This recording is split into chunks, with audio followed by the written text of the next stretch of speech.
Hello guys, welcome back to our channel.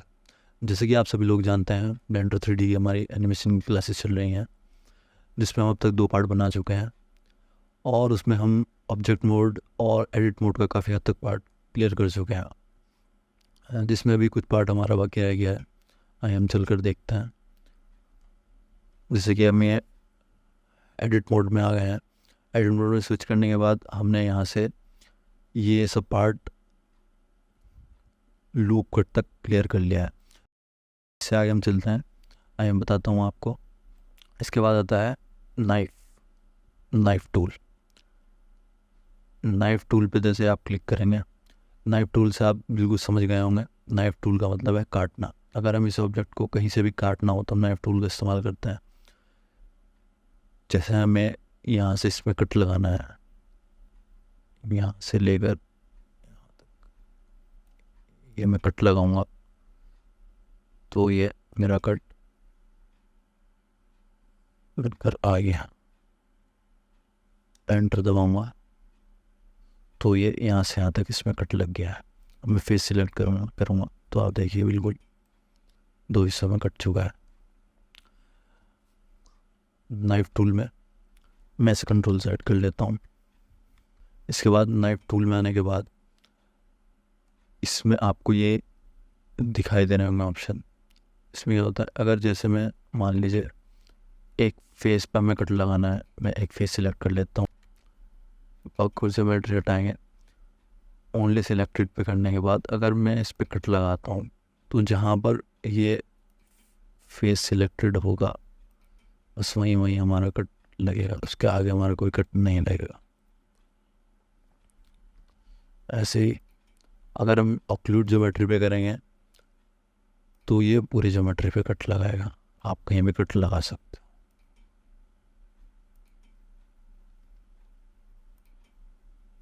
फिलहाल के लिए इसमें इतना ही समझ लेता है। बाकी बाकी जैसे हम आगे आगे क्लासेस हमारी बढ़ती रहेंगी, मैं आपको और टूल जो हैं वो साथ के साथ उसमें समझा दूँगा। इसके बाद देख लेते हैं स्पिन टूल। जैसे इसके लिए मैं एक सिलेंडर ले लेता हूँ, इसे यहाँ से डिलीट करते हैं। इसके बाद ऐड कर लेता हूँ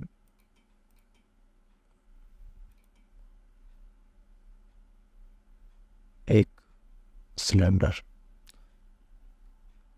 को कर लेते हैं हम रोटेट वाई एक्सिस में 90 डिग्री। ये हमारा रोटेट हो गया। अब मान लीजिए हमें इसे स्पिन करना है। हमें इसे स्पिन टूल कैसे यूज़ होता है, अब हम इसे स्पिन करने के लिए यूज़ करेंगे। हम इसे वाई एक्सिस में स्पिन करेंगे, कुछ ऐसे स्पिन होता है स्पिन टूल। ठीक से बताता हूँ, ये जहाँ पर भी 3D कर्सर होगा ये उसको सेंटर मानकर सर्कल की तरह से स्पिन करेगा। 3D कर्सर को हम यहाँ पर रख के करके देखता है।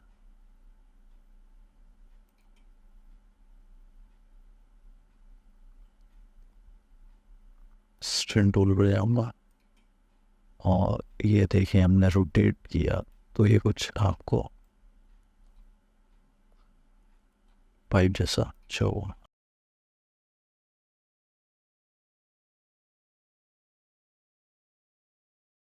आप इससे कोई भी कर्व वाला शेप बना सकते हैं। आप इसको पाइप में भी यूज़ कर सकते हैं और भी काफ़ी सारी चीज़ों में यूज़ होता है। हम इसको आगे चेक कर लेंगे।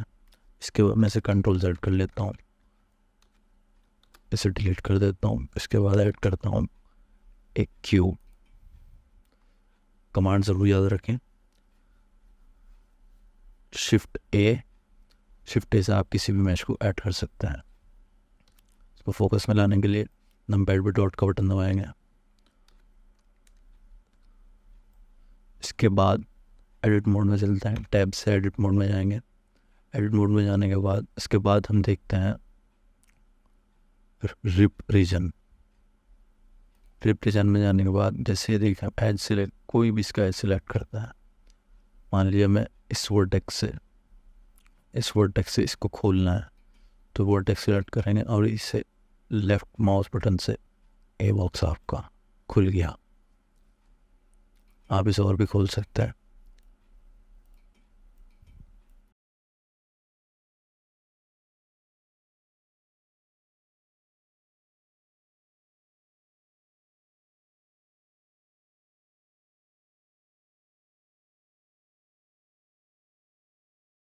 जो पॉइंट कनेक्टेड होंगे ओनली उस पर ये काम करेगा। मैं कंट्रोल Z कर लेता हूँ कमांड से बाहर आने के लिए।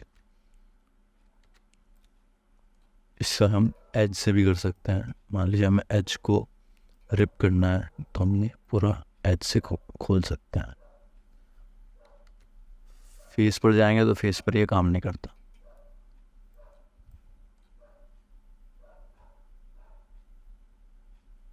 ठीक है, चलिए, होपफुली आपका सब क्लियर हो गया है। इसके बाद चलते हैं वापस से ऑब्जेक्ट मोड में। इसके बाद हम एक सिंपल सा ऑब्जेक्ट बनाने की कोशिश करेंगे। पहले मैं अपने 3D कर्सर को जगह पर पहुँचाता हूँ।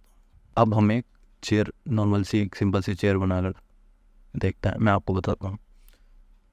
आप एक शिफ्ट ए दबाएंगे। शिफ्ट ए दबाने के बाद आप इसमें से कोई भी मैच सेलेक्ट कर सकते हैं। यहाँ से हम क्यूब सेलेक्ट कर लेते हैं। इसके बाद इसे फोकस में लेने के लिए नम पैड पर डॉट का बटन दबाएंगे तो फोकस में आ जाएगा। इसके बाद हम इसे चेयर बनाने के लिए चाहते हैं, हम इसके एडिट मोड में टैप का बटन दबाएंगे, आ जाएंगे एडिट मोड में। इसके बाद इसे करेंगे हम स्केल सेट डायरेक्शन। हम इसे सेट डायरेक्शन स्केल पतला कर लेते।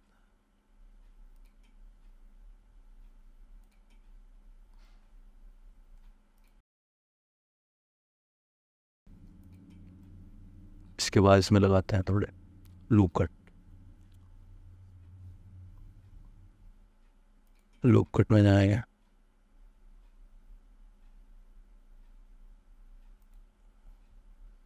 लूप कट लगा दिया हमने। ये इसके यहाँ से आपको ऑप्शंस बन जाएंगे।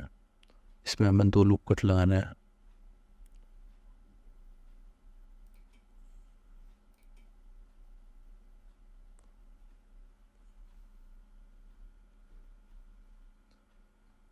लूप कट लगाने के बाद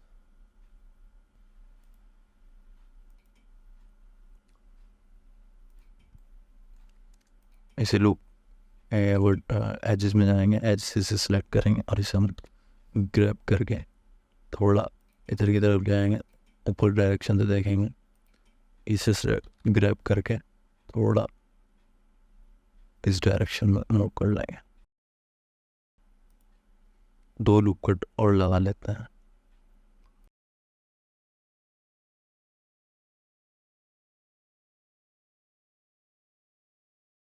ये मैं आपको समझाने के लिए एक छोटा सा सिंपल सा मॉडल बना रहा हूँ। जेड से इसके टॉप पे में जाएंगे और इस वाले लूप को सिलेक्ट करेंगे। पूरे लूप को सिलेक्ट करना है, ऑल्ट प्लस क्लिक करना है। ऑल्ट के साथ आपको एच पे क्लिक करना है। ग्रैब, जी से ग्रैब, वाई से वाई डायरेक्शन में मूव करेंगे तो ये ऐसा मूव हो जाएगा। ऐसे ही इसके साथ भी करेंगे, ग्रैब करके वाई डायरेक्शन में मूव करेंगे।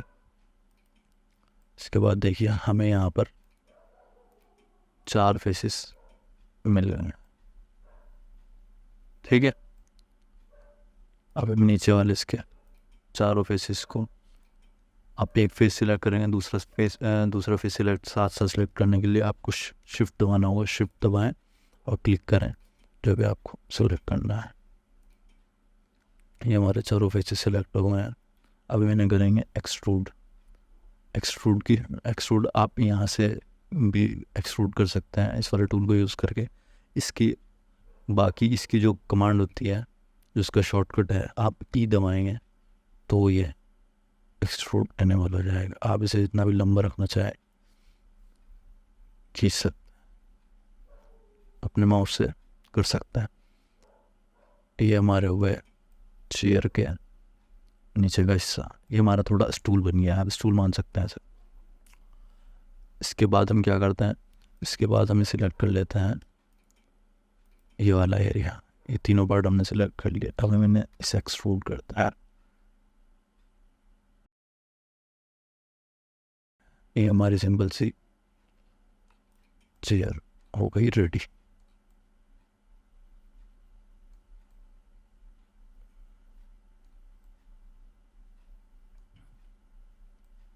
देखिए आप इस ऑब्जेक्ट मोड में जाकर देख सकते हैं कि हमारी एक नॉर्मल चेयर हो गई रेडी। ऐसे ही अब आप और भी ऑब्जेक्ट्स या कोई भी चीज़ क्रिएट कर सकते हैं।